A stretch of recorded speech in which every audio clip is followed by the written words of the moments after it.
Et... Et bonjour à tous. Bonjour à tous, on se retrouve.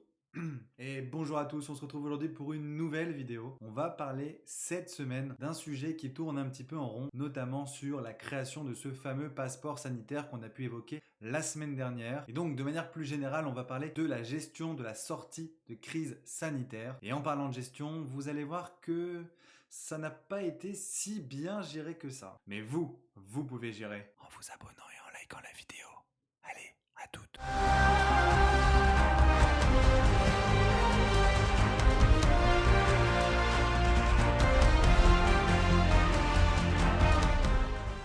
Depuis le 15 octobre 2020, nous sommes dans un régime d'état d'urgence sanitaire. Ce régime permet notamment au gouvernement de pouvoir prendre des mesures de police exceptionnelles liées à la situation sanitaire. Cela implique notamment l'intervention du législateur pour pouvoir proroger cet état d'urgence. Aujourd'hui, avec le résultat des mesures de freinage qui ont été mises en place, on peut avoir justement de la visibilité sur le calendrier de retour progressif à la vie normale. On assiste donc à une levée progressive des mesures restrictives de liberté, comme le couvre-feu, la restriction de déplacement. C'est donc dans ce contexte que les députés ont examiné à partir du 10 mai le texte relatif à la gestion de la sortie de crise sanitaire, qui vise à instituer à compter du 2 juin prochain un dispositif intermédiaire permettant de consacrer la levée progressive de ces mesures de restriction. Le sujet, c'est surtout l'équilibre entre les mesures de liberté et de sécurité, mais aussi les mesures de contrainte. Donc ce texte, tout d'abord, définit un régime de sortie de l'état d'urgence sanitaire qui est applicable à compter du 2 juin jusqu'au 31 septembre 2021. Donc ce texte prévoit notamment la possibilité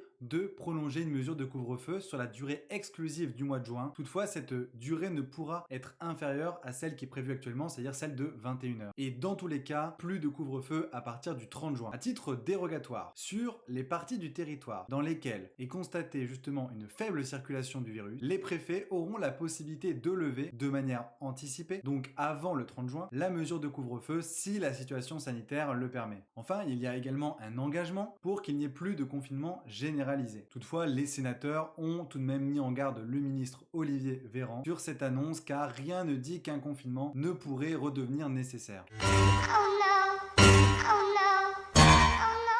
Le gouvernement conserve toutefois la possibilité de mettre en place des mesures de freinage, comme par exemple le couvre-feu, de manière territorialisée, sur une durée maximale de 2 mois, sans consulter le Parlement. C'est notamment pour éviter de laisser flamber une épidémie qui reviendrait nationale à partir d'un foyer local. Dans le contexte de propagation dans plusieurs pays de multiples variants, on peut penser par exemple à l'Inde, le régime de quarantaine et d'isolement sera renforcé. Le préfet pourra donc s'opposer au lieu d'hébergement choisi par la personne s'il estime nécessaire. Il s'agit en quelque sorte de mieux garantir l'effectivité de ces mesures à l'arrivée en France, notamment des personnes donc qui proviennent de zones à risque. Il y a également des mesures qui permettent au gouvernement de prolonger certaines aides, notamment en termes d'activité partielle, et aussi des aides pour les secteurs dont l'activité est pénalisée à cause de la crise sanitaire, comme par exemple la culture ou le sport. Allez, on change de décor pour parler du pass sanitaire maintenant, qui est aussi compris dans ce texte de loi. Et juste avant, petit aparté pour vous montrer justement, on a de très belles photos qui sont mises à disposition de l'Assemblée nationale. Juste là, vous avez l'hôtel de la C, et donc ce sont les jardins de l'hôtel de la C, c'est très très beau. Je vous recommande d'aller visiter, c'est vachement cool. Soit les élus et les citoyens sont radicalement contre le principe même de l'instauration de ce pass sanitaire, au titre que ça serait discriminatoire, soit les gens considèrent que c'est plutôt une bonne chose puisque ça permet de reprendre plus vite accès à certaines activités et aussi d'avoir une sécurité qui est renforcée. Alors ce pass sanitaire, il concerne exclusivement les lieux de forte concentration, qui a un seuil qui a été fixé à plus de 1000 personnes. C'est également aussi un pass frontière, donc pour passer d'un état à un autre, notamment avec les risques qu'il peut y avoir dans différents pays. Mais ce pass sanitaire, surtout ce qu'il ne concerne pas, c'est les activités de la vie quotidienne. Donc typiquement, pour aller au restaurant, pour aller dans un bar ou autre, vous n'avez pas la nécessité d'avoir un pass sanitaire, évidemment et heureusement. A noter que ce pass sanitaire ne pourra pas vous être demandé dans le cadre de ces activités quotidiennes. En effet, nul autre professionnel que ceux fixés par la loi ne peuvent réclamer que vous présentiez ce pass. Une chose qui est très importante à savoir sur ce pass sanitaire, c'est qu'il n'est pas que vaccinal. Il n'y a pas que le vaccin qui vous permet de pouvoir bénéficier de ce passeport sanitaire. Il y a également la possibilité de se faire tester. Donc si vous faites un test de dépistage qui a moins de 48 heures et que celui-ci est négatif, il est considéré comme un pass sanitaire. Par exemple, si vous souhaitez participer, je sais pas, à un festival, malade, vous pouvez faire un test PCR 48 heures avant, qui vous permettra notamment de bénéficier donc de ce pass sanitaire. Enfin, il est également envisagé aussi de pouvoir fournir un certificat de contamination, c'est-à-dire qu'on a déjà été contaminé par le virus, on est rétabli et donc on a des anticorps qui nous protègent de ce virus. Et donc ce certificat permettrait également de pouvoir bénéficier du pass sanitaire. Alors comment ça va se passer concrètement? Qui va vérifier si on possède ou non un pass sanitaire? Eh bien tout simplement c'est l'exploitant du lieu en question qui va le vérifier directement, très probablement par l'intermédiaire d'une douchette avec un QR code. À ce propos d'ailleurs, le ministre Olivier Véran a notamment indiqué que cela pourrait se faire via l'application Tous Anti-Covid et ce dispositif permettra donc par l'intermédiaire du QR code d'avoir une couleur probablement rouge et vert pour montrer si on est protégé ou non. Une version papier devrait normalement également être envisagée. Alors si on compare avec d'autres pays d'Europe sur la question du pass sanitaire, l'Espagne et l'Italie notamment ont également prévu le même dispositif que la France, c'est-à-dire réserver le pass sanitaire aux grands rassemblements. Mais à contrario, par exemple l'Allemagne et aussi les pays nordiques ont décidé quant à eux d'élargir ce pass sanitaire même aux activités de la vie quotidienne. Alors qu'est-ce qui s'est passé finalement dans l'hémicycle à l'Assemblée nationale? Eh bien, sur le texte de manière globale, on a eu forcément des reproches, des doutes qui ont été émis par une partie des députés sur le fait notamment que le texte ne serait pas à la hauteur, hormis l'exception qui est faite de recourir au confinement général puisque celui-ci est écarté. Voilà quand même une bonne nouvelle. Mais surtout, les députés ont insisté sur le mépris du gouvernement envers le Parlement. Celui-ci était notamment interprété par l'absence de réponse aux questions soulevées sur le pass sanitaire. Au lieu de continuer à pianoter, monsieur le ministre, de manière indécente sur votre smartphone, est-ce que vous pouvez écouter une minute ce qu'on a à vous dire? Une minute. Je ne sais pas à qui vous envoyez des messages. Donc un peu de respect. C'est ça qu'on vous demande, monsieur le ministre. Merci. Dialoguons. Donc les débats se sont plutôt cristallisés autour de ce pass sanitaire, de ce fameux pass sanitaire, certains le trouvant trop discriminatoire. Et le coup de tonnerre est tombé, l'article qui concernait le pass sanitaire a été rejeté à la surprise générale, à 5 voix près. Pour 103, contre 108.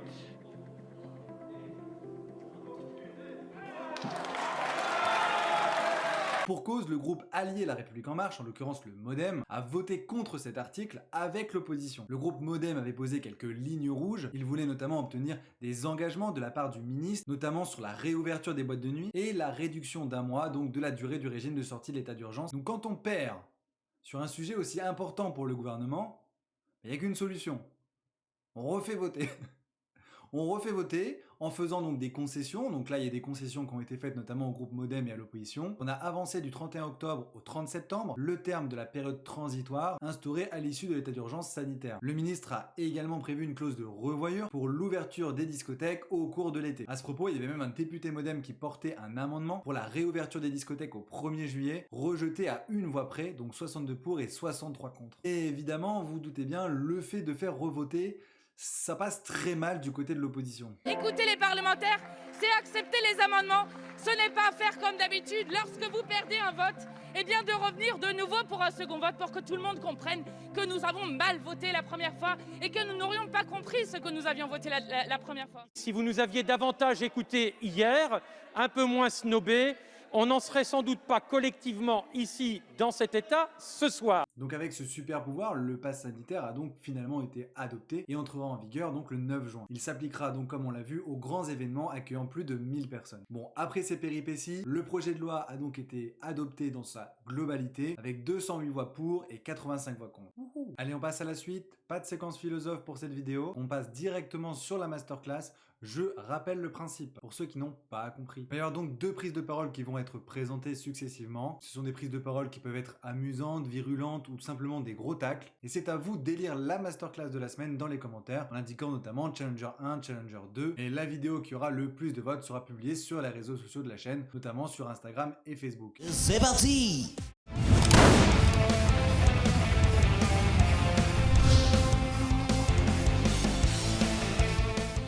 Alors cette semaine pour la masterclass, nous avons 2 députés. François-Michel Lambert, un député qui est plutôt voire très investi sur la question de la légalisation du cannabis. Et face à lui, on a un député qui est pour le moins atypique, puisqu'il s'agit de Jean Lassalle, qui va nous parler un petit peu de certaines pratiques qu'on n'aurait pas forcément soupçonnées à première vue. Le simple fait de montrer ce gobelet pourrait m'inquiéter. Je pourrais être inquiété pour montrer la légalisation du cannabis. S'il vous plaît. Le simple fait de sortir Vous arrêtez, un monsieur joint Lambert. pourrait... What the fuck, man? Également, créer des exclaves. Monsieur Lambert, je vous rappelle au règlement et ce sera inscrit au procès-verbal. Toutes ces mères et ces pères de famille qui se battent tous les jours pour expliquer à leurs enfants que c'est de la merde qu'ils prennent dans leurs veines et qu'ils fument. Sortez de la naïveté, combattez la drogue et ne baissez pas les bras. La légalisation. Je me dois de reconnaître qu'il y a des sujets qui restent tabous dans notre Assemblée à un moment aussi important. Les plus anciens d'entre nous savent que les lieux d'échangisme ou de libre-échangisme sont restés ouverts durant tout le confinement. De très nombreux de nos collègues y avaient leurs habitudes dans des mandats précédents et je ne compte même pas les ministres. Monsieur Lassalle, vous vous égarez là, revenons Attendez, au sujet. laissez-moi parler, il y a trop de bruit.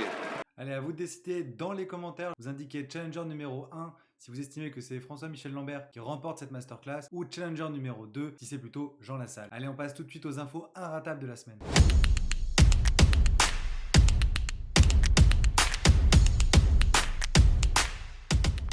Allez, la première info de la semaine, le retrait du masque l'été. Alors devant le Sénat, Olivier Véran a indiqué qu'il espérait que pendant l'été, il soit possible de quitter le masque en extérieur, mais pas de certitude pour l'heure. En effet, alors que la vaccination s'accélère et que les connaissances sur le virus progressent, certains s'interrogent sur l'utilité du port du masque à l'extérieur. Dans certains pays comme Israël ou encore l'Australie, il n'est d'ailleurs plus obligatoire. Et même en France, certaines villes ont déjà sauté le pas en conservant toutefois le port du masque dans les lieux à plus forte concentration comme par exemple les marchés. La deuxième info ratable de la semaine, c'est le rebond sur le sujet de la fin de vie, donc de l'euthanasie. En effet, 297 députés de tous bords ont demandé vendredi 7 mai au Premier ministre dans un courrier d'inscrire à l'ordre du jour la proposition de loi autorisant l'euthanasie dont l'examen, vous vous rappelez, n'avait pas pu aller jusqu'à son terme. Enfin, une très bonne nouvelle avec l'adoption à l'unanimité à l'Assemblée nationale d'une proposition de loi visant à accélérer l'égalité économique et professionnelle qui prévoit notamment des quotas de femmes au poste de direction des grandes entreprises.